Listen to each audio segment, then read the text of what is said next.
Hilchos Mechusrei Kaparah Perek Sheni, the laws of the sacrifices for those lacking atonement. That means the ones that are waiting to complete their purification process by bringing a sacrifice. Chapter 2. As the Rambam told us yesterday, there are 4 people that are called in the Torah Mechusrei Kaparah. People that have gone to the mikveh, they've waited till sunset. On a ritual level, they're pure. But it's not complete. They cannot partake of sacrificial meat till they bring their specific sacrifice. Yesterday we talked about 2 of them at length, the Zava and the Yeledes, woman who has irregular blood flow, and a birthing woman. Today and tomorrow we're going to be talking about the 3rd one, the Zav. That's a man who experiences an irregular discharge from his reproductive organ, not a seminal emission. As we're going to learn later in the chat, I'll just say it now just to put it in perspective. The way it works with a Zav is that if he has only one such sighting, he's not considered to be yet a Zav, a Torah Zav. He's not impure at all. He has different levels of ritual laws that apply to him, not discussed here. Once he experiences 2 sightings, he becomes a Zav, he's ritually impure, and he needs to count 7 days, go to the mikveh in order to become fully pure. Once he has a 3rd sighting, in addition to counting 7 days and going to the mikveh, he has to also bring a sacrifice. And he's the guy that we're really occupied with over here. He's the Mechusrei Kaparah. He's the one who lacks atonement until he brings the sacrifice. Knowing that, let's back up and define what actually is this irregular discharge. It says that Rambam Halacha Aleph Hazav Ha'omer B'Torah. When Torah uses the word Zav, Zav literally means dripping. It's a reference to a specific type of discharge. Hu shichva zera haba mecholoye hachalolim shehi miskabetzes bohen. It's semen, but it's semen that emerges because of a sickness in the internal cavity, where the semen gathers. Essentially a prostate sickness. Ukeshayotze hazoiv. And when the drip comes out, it doesn't come out with an erection, like regular semen. When it emerges, there's no lust, there's no pleasure. It just drags itself out and it comes out with the texture of a barley dough.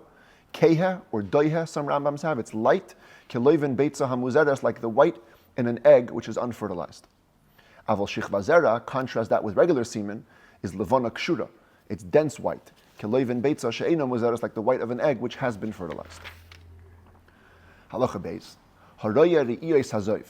Hagermois loy liyozav. Let's say a man experiences sightings of this emission, which would cause him to become a zav according to the Torah. For example, just mentioned before, you have 2 such sightings in a row. That makes you into a zav. We also have to take into account the circumstance under which this emission happened. If it's machmas chayli,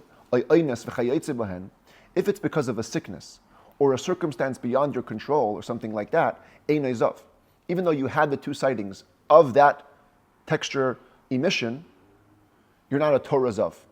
Shenemar, because the Torah says zav mi b'sarei, the drip needs to come from his flesh. Machmas b'sarei hu sheyiyeh tamei. The only way to become ritually impure is if the drip, the discharge, is coming as a result of what's going on in your body. Loi machmas davar acher, but not because of an outside circumstance. Mikan amru, from this, the sages learned and they said, B'shiva drachim boitkin es hazav. When a person comes before us and tells us that he has this irregular discharge, we have to basically ask 7 questions. We have to check for 7 possible circumstances. B'machol uv'mishta, we have to ask him about his recent eating and drinking. B'masa uvikfitza, carrying a load or jumping. B'chayli, a sickness. Uv'mare, something he may have seen. Uvihirhor, something he may have been thinking about. What does that mean, you check these things? Ketzad, what does that look like? Let's say you find out that a zav recently ate excessively or drank excessively.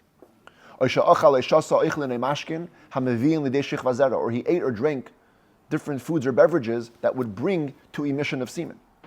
Or he carried an extremely heavy load. Or he jumped from place to place. Or included under this rubric of jumping would be somebody who was slapped on the back very hard. Or he was simply sick, not in the prostate, in a different area in his body. Or he saw something, he saw a woman, he had a lust to lay with her. Or he was thinking about matters of relations, even though he didn't think about a specific woman that he knows. If any of these circumstances came first, and then it was followed by this discharge, we blame the discharge on this circumstance, and it's not going to make him ritually impure because that's not coming mi besare, that's coming from a different circumstance. Halacha Gimel, another circumstance where we will ignore a discharge and we won't consider it to be zoif. That is haraya keri. If somebody experiences a regular emission of semen, regularly, then eine mistame bezoiv me'es le'es. For the next 24 hours, he cannot become impure from any discharge that we see. This sighting of the discharge, we're going to blame it on the original seminal emission. Same thing if these two things happen, the improper seeing something or the improper thoughts, there's a 24-hour grace period from that time. Any discharge that he sees is blamed on the sighting or the thoughts from before. But the first four, the excessive eating or drinking, or the jumping or the load, we can blame them only for as long as you're in pain from the strain of the experience. As long as you can feel your stomach from the eating, or you feel your back from the pain of the carrying, or whatever it is. It's not bound to a 24-hour time clock. Halacha Daled, yet another circumstance of bodily trauma which could affect how we look at discharges. Mishamo, if a person underwent a circumcision and then he sees this discharge, whether it's a Gentile who was circumcised and then converts, or it's a Jew. We can blame the circumcision as long as he's in pain from it, and any discharge is not considered zoiv, it's considered an extension of that circumcision trauma. Here's an exception to the 24-hour grace period from before. If a Gentile has a seminal emission, and then he becomes a convert, within 24 hours, right away, any discharge that he has will be considered to be ziva. We don't give him 24-hour period, because he wasn't Jewish when the first seminal emission happened. It's considered to be two different life events. Katan, a child, we don't give him these two exemptions, seeing and improper thoughts. The child is not developed enough that things that he sees or thinks should affect the discharges. Therefore, we're going to check him only in the first 5 ways: eating, drinking, carrying, jumping, and sickness. Halacha hey, or some don't have the new halacha here, it just continues. A fascinating thing. The same way we'll blame a child for his own sickness, we will blame the child's body being off balance and having discharges on a sickness of his mom. If he was young enough that he was nursing from her, or he still needs her. An amazing thing that today modern psychology confirms 100%. Children's bodies are affected by the physical state of their parents. If the child's mom is sick, that may cause an irregular discharge by the child. And therefore we'll blame that. And now says the Rambam a general rule about these 7 things. When do we say that we check the zav for all of these things? And if there's any of these 7 exemptions, then it's not considered to be a real zav. We only care about it the second sighting, which is the one when he becomes a zav, as will be explained, and I mentioned in the introduction. Once you have only one sighting, you're not a zav yet. Only at the second sighting, that's when you're going to become a zav. That's when we care if any of these circumstances happened. But the first sighting, even if you had seen it because of a circumstance outside your control, but the second one was normal from your flesh, that's enough to make you impure with the impurity of being a zav. So, if I could just clarify that with this diagram here. Each box represents one sighting. Einus means beyond your control circumstance. Besare means naturally from your flesh. So of course, if both sightings were naturally, you're totally impure. Of course, if both were beyond your control, then you're pure. The question is, what if one is natural and one is beyond your control, or one is beyond your control and one is natural? So the Rambam says, we don't care what happened the first time. We only care what happened the second time. The second time is when we're going to ask you if it's Einus or Besare. If it's Einus, we're going to exempt you. If it's Besare, then we're not going to exempt you. We're going to consider it impure, even if the first one wasn't Einus. V'afal became nevertheless, says the Rambam, even though when it comes to establishing your impurity as a zav, we don't care if the first time was natural or unnatural. We're still going to check you to know what the circumstance was the first time, because that could have ramifications for the third sighting, if you're going to be obligated in a sacrifice. Because the sacrifice can only come if the first 2 were seen with besaroi, if the first 2 were seen in natural circumstances. In this case, let's say, if it was first Einus and then Besarai, even though for the regards to impurity, we don't care about the first one. You're going to be impure as a Zav. You're not going to be obligated to a sacrifice if you have a third sighting. Therefore, we have to know what was the circumstance of the first sighting, just to know about the third sighting if it's obligated to in a sacrifice. But for impurity, we don't care. Now, the Iya Shlishi is the third sighting itself. Ein Beit Kenei Seba. We don't care. We don't check about it. Even if you saw it by a circumstance beyond your control, Hoyil v'niskak letuma. Once you're in the realm of impurity, because the first two, which made you a zav, came naturally, you're going to be liable to a sacrifice anyway. Now notice that Rambam just said, the first two came with besarei. That's because that's the only time the third is going to obligate you to a sacrifice, if the first two were normal. And once the first two were normal, we don't care about the third one. Whatever circumstance it came in, it obligates you in a sacrifice. Here you could see the chart for the third sighting. You have all four scenarios from the last slide, just added with the third sighting. And so, of course, in this case, if it's both besarei, then whether this is besarei or einas, you're going to be liable to a sacrifice. But in any of the other cases, you're not going to be liable to a sacrifice because both of them didn't come from besarei, as we just explained. Halacha vav. Now we finally get the actual definitions of what makes you into a zav. Haraya re'iya achas shel zayv. If somebody has only one sighting of this irregular discharge, hareo kibal keri. He's considered halachically like a person who experiences one emission of semen, much lower level of ritual impurity. Rosh tayim, once he has two sightings, harei ze zav. Now he becomes classified as a Torah zav. B'tzarich sfiras shiva ubias mayim chayim. He'll have to count 7 clean days where there is no discharge, plus he'll have to immerse in what's called live water, like a stream. The einei chayev b'karban, but he's not yet obligated to bring a sacrifice. Rosh shalish re'iyos, once he sees 3 times, 3 different sightings, harei ze zav gomor v'chayev b'karban. He's called a zav gomor, a complete zav, and he's obligated to bring a sacrifice. Ve'ein bein zav shara shtei re'iyos l'roya shalish. In this matter, there's no difference whether you saw 2 sightings or 3, ela karban bilvat. The only difference is a sacrifice. The level of your impurity is the exact same.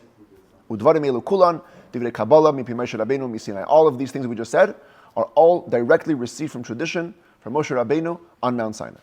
Halacha Zayin, the Rambam makes a very important distinction between a man and a woman. Also for a woman, when she has an irregular blood flow, it takes 3 sightings to make her into what's called a zava, a major zava.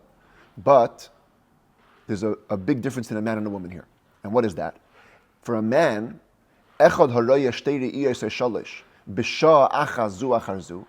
It doesn't matter whether you saw the 2 sightings or the 3 within 1 hour, one after another, or you saw them on different days, but consecutively, one day after another. Harei ze zav. In either case, you become a zav. It doesn't require different days. For a woman, Torah says clearly yamim rabim. It has to be on different days. Here, you can see it over here.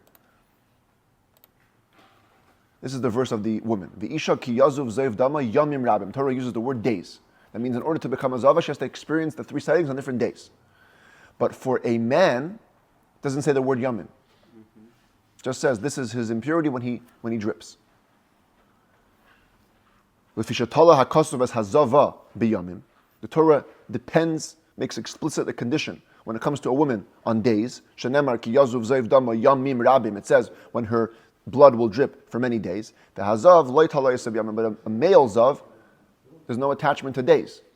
So as long as you have, now of course you could have on different days, that's fine, as long as they're consecutive.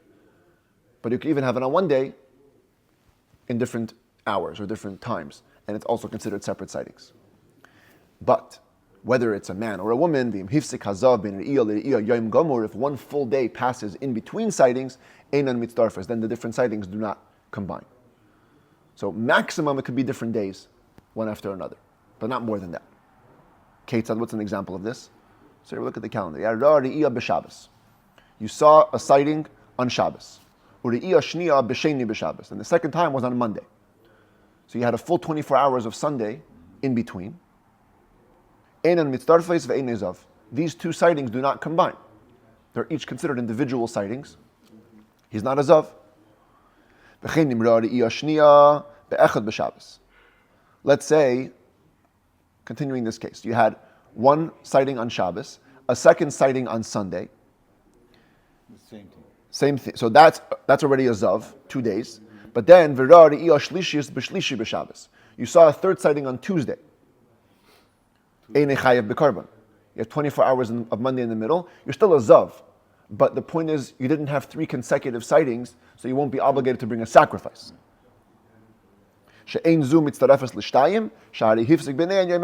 Because this third one will not connect to the first 2, because there's a day in between. So, but doesn't he have to wait 7 days? Yeah. To become pure, he'll have to have 7 clean days. But the point is, we can't call him three sightings to bring a sacrifice. Aval imra achas hayoim. The achas balayla shalachara. But if a person has a sighting by day, and then he has a second sighting the night following, harei elu mitzdarfos. That does combine. Because in the Jewish calendar, the next night is already a separate day, but it's considered to combine. So you have one sighting today, one sighting tonight. That's already a second sighting. Needless to say, if you saw one by night and the second one by the next day, of course, shehin mitzdarfos. That's for sure combining. That's for sure within one day. Or if you have 3 sightings on 3 consecutive nights, not days. Still, they all combine because each night is a separate calendar date, but they're one after another, so they combine. How much does the zav have to sight? In halacha, there's always different amounts. What's the amount of impurity here? Interestingly, there's no amount. Even the smallest amount of sighting makes you impure. Shanemar, huh? Yeah. Shanemar, because look at the verse. What does the verse say? Hechtim besare. If the discharge seals off the opening to his flesh, to his organ. Kolshu nikar b'sare metame. As long as it can be seen on your flesh, even the smallest drop, it makes you impure. Halacha yod haya hazoiv nigrar v'yoytze v'lei pasak. What if there's just a constant drip? It's coming out and it's not stopping. At what point do we say that a sighting has stopped and now it's a new sighting, if it just keeps on going? So there's a time frame. Im yesh mitchilas hari'iyah ad soifa kedei tvila v'sipug o yeser. If from the beginning of the flow till the end of the flow, enough time has elapsed that you can go to the mikveh and dry yourself off or more, that's called 2 sightings. Because it's as long as it would take for 2 sightings to happen. If the sighting wasn't as long as that, less time than it takes to go to the mikveh and dry off, then even if the drip did stop in the middle, it's all called 1 sighting. In other words, whatever you see within the time frame going to the mikveh and drying off is 1 sighting. Let's say you have a sighting as long as 3 sightings, which means there's enough time from A to B to go to the mikveh twice and dry yourself off twice. It's called 3 sightings, you have to bring a sacrifice. You saw once by day, you waited enough time to go to the mikveh and dry yourself off. Then you had 2 more sightings, or 1 as long as 2. So you have a total of 3 sightings. Or the opposite, you first saw 2 sightings, or 1 as long as 2. You stopped enough time to go to the mikveh and dry off. And then you had 1 sighting. Again, you're a complete zav. You had 3 sightings, you're fully in the category of having to bring a sacrifice.